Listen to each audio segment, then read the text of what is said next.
네, 서울대생들의 분노가 들끓고 있습니다. 서울대학교가 관악구에 있죠. 자, 오늘 서울대 학생들, 그러니까 조국 후보자의 모교입니다. 서울대 학생, 막 개별적으로 한두 명의 학생이 아니라 서울대 총학생회가 오늘 김민지 기자, 조 후보자와 관련해서 기자회견 가졌다고요? 그렇습니다. 조 후보자의 제자이자 또 후배이기도 합니다. 조 후보자의 임명을 거부한다. 임명을 강력히 반대한다. 이런 내용의 기자회견을 가졌는데요. 그동안 조 후보자가 어떤 여러 가지 의혹들이 불거졌고 그 의혹들에 대해서 모른다, 관여하지 않았다. 이런 답변만 계속하고 있는 것이 좀 무책임하다. 이런 취지로 가진 기자회견입니다. 당시 모습 직접 들어보시죠. 법무장관 자격 없다. 지금 당장 사퇴하라. 법무장관 자격 없다. 지금 당장 사퇴하라. 무려 11시간에 걸쳐 진행된 기자간담회 동안 핵심적인 논쟁에 대한 명확한 답변을 제시하지 못했고 교묘하게 회피하기나 하는 모습을 보여줬습니다. 후보자님이 만약 진정으로 사과를 한다면 이 모든 의혹들과 국민들의 비판에 책임감을 느끼고 있다면 이에 책임을 지는 방법은 단 한 가지입니다. 본인의 과오를 인정하고 이만 법무부 장관 후보자의 자리에서 물러나야 합니다. 네, 서울대생들이 오늘 조국 후보자 사퇴를 요구하는 기자회견을 가졌습니다. 조국 후보자에게 우리는 정의를 요구한다.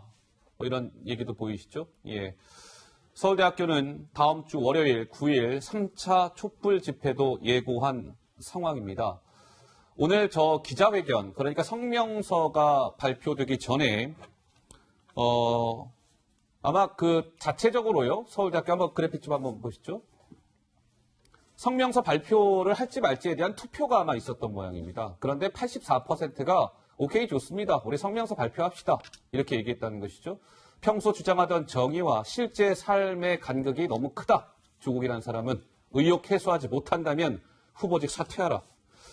이게 이제 서울대학교는 조국 후보자의 모교이기 때문에 조 후보자 입장에서는 굉장히 좀 뼈아픈 오늘 기자회견이 아닐까 싶은데요. 좀 어떻습니까? 사실은 서울대학교 출신이 한 분. 사실 서울대생들뿐만 아니라 많은 청년들, 특히 국민들께서 느끼시는 게 일종의 모멸감일 것 같아요. 그러니까 국민이 반대를 하는데 자꾸 정부 쪽에서는 우기니까 국민의 말을 귀담아 듣지 않는 그 모습을 보면서 일종의 무시당했다, 이런 모멸감을 느끼고 있기 때문에 이 분노 게이지가 더 올라가고 있는 것이 아닌가 싶습니다. 사실은 서울대생들은 더 그럴 수밖에 없는 게 평소 수업을 들으면서 또 유명한 교수로서 이런저런 아주 좋은 말씀은 그동안 많이 해왔는데 밝혀지는 사실들이 전혀 정반대거든요. 그러니까 예. 사실은 더 분노할 수밖에 없는 상황이죠. 예, 알겠습니다. 대학가의 젊은이들의 뭔가 실망, 분노, 이제 이런 것들이 좀 표출되고 있는 모양새고요. 이번에는 그렇다면 이런 거죠. 조국 후보자는 이제 법무부 장관입니다. 다른 행안부 장관도 아니고요. 법무부 장관이기 때문에 법조계 내부, 그러니까 현직 법조인들, 예를 들면 이를테면 검사들, 이런 사람들은 조국 후보자를 어떻게 바라보고 있을까? 이것도 또 하나 중요한 포인트인데요. 자, 김민지 기자, 현직 검사가 나섰다고요? 그렇습니다. 현역 검사로서는 처음으로 이런 입장을 냈는데요. 임무영 고검검사, 서울고검검사가 검찰 내부망에 이런 글을 올렸습니다. 뭐라고요? 조국 후보자 법무부 장관이라는 자리에 있는 것이 바로 수사에 영향을 주는 행위이다. 그러면서 이제 조국 후보자가 사퇴해야 된다고 주장을 하는 글을 올렸는데요. 이 임무영 검사는 서울대 법대 82학번으로 조국 후보자와 동기입니다. 예. 현직 검사가 조 후보자와 관련된 입장을 저렇게 공개적으로 밝힌 거는 이제 이 임무영 검사가 처음인 것으로 이제 그렇게 확인이 되고 있는데요. 박 의원님 말씀하시죠? 예. 네, 임무영 검사는 저하고도 개인적으로 아주 친하게 지내는 검사인데요.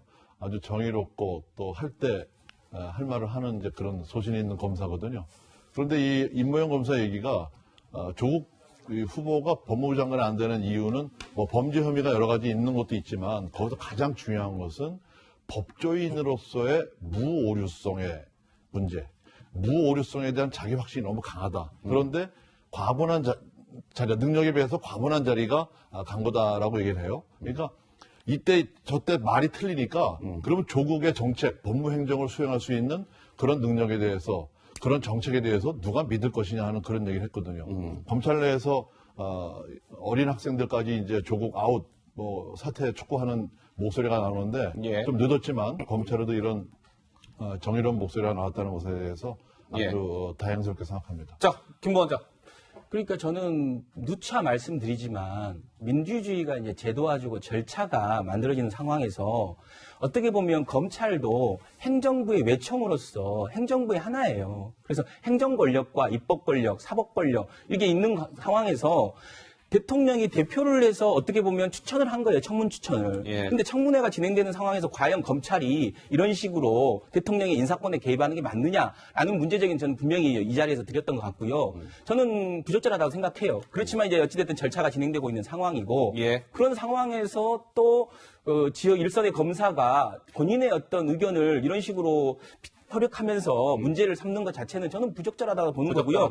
저는 누차 얘기하지만 조국 후보가 완벽하고 완결한 사람은 아니라고 봐요. 문제가 있다고 보고 우리가 적어도 민주적인 사회에서 분노로서 문제를 풀면 안 되잖아요. 그래서 과연 이 문제에서 조국 후보가 법무장관을 하지 못할 만큼의 결격사가 있느냐. 그리고 이 문제에서 조국 후보는 얼마나 개입을 했느냐. 예. 이 정도는 좀 따져봐야 되는 거 아닙니까? 그래서 저는 내일 청문회를 좀 보시고 찬찬히 보시고 판단해도 늦지 않았다라고 봅니다. 자, 최근에 이 검찰을 향한 뭐랄까요? 여권의 좀 비판의 목소리가 있었잖아요. 윤석열 검찰에 대한 여당 내에 좀 비판의 목소리가 나왔는데 여기에 현직 국무총리도 최근에 이 검찰에 대해서 한마디 오늘 했습니다. 뭐라고 얘기했을까요? 직접 확인해 보시죠.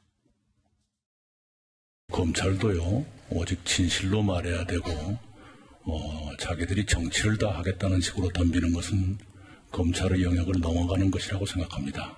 아까 모 검사 얘기도 과연 그것이 옳은 것인가에 대해서 많은 의문이 있을 수 있다고 생각합니다. 네, 현직 국무총리가 검찰을 사실상 비판했습니다. 검찰은 오직 진실로 말해야 합니다. 정치하겠다고 덤비는 건 검찰의 영역을 넘어서는 것입니다. 임무영 검사 조금 전에 그걸 짚어드렸죠.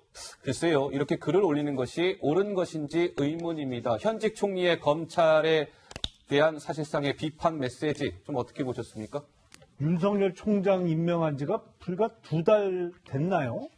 뭐 제 기억으로는 잘해야 2달 된 것 같은데 그때만 해도 세상에 둘도 없는 정의로운 검사고 부정부패를 척결할 사람이다라고 문재인 대통령께서 그렇게 직접 칭찬하시더니 자신들한테 조금 불리한 행동을 하는 것 같으니까 태도가 180도 확 바뀌었어요. 갑자기 이제 적폐 세력 비슷하게 넘어가고 아니 그러면 문재인 정부에서는 검사들이 범죄 혐의가 이렇게 뚜렷하게 나타나고 있는데 그냥 눈 질끈 갖고 그냥 수사도 하지 말고 압수수색도 하지 말고 아무것도 안 해야 돼요?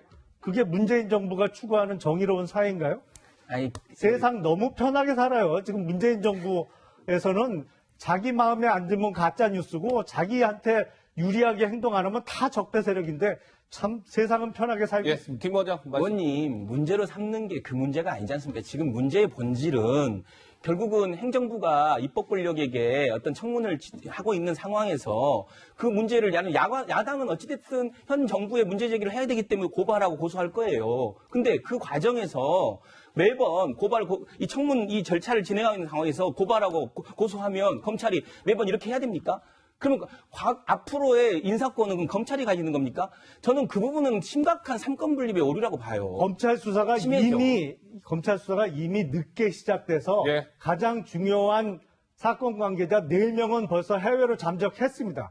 더 빨리 출국 금지를 해놓고 수사에 들어갔으면 그 사람들 아직 국내 못 나가고 남아있을 텐데 그러면 더 늦춰서 웬만한 사람 다 해외로 잠적하게 놔뒀어야 옳다는 얘기인가요? 자, 여기까지 하겠습니다. 예. 여기까지 시간이 다 됐어요. 저희 PD가 지금 빨리 끝내야 된다고 막 지금 저한테. 광고해야죠. 예, 자, 그렇습니다. 광고. 말씀 잘하셨습니다.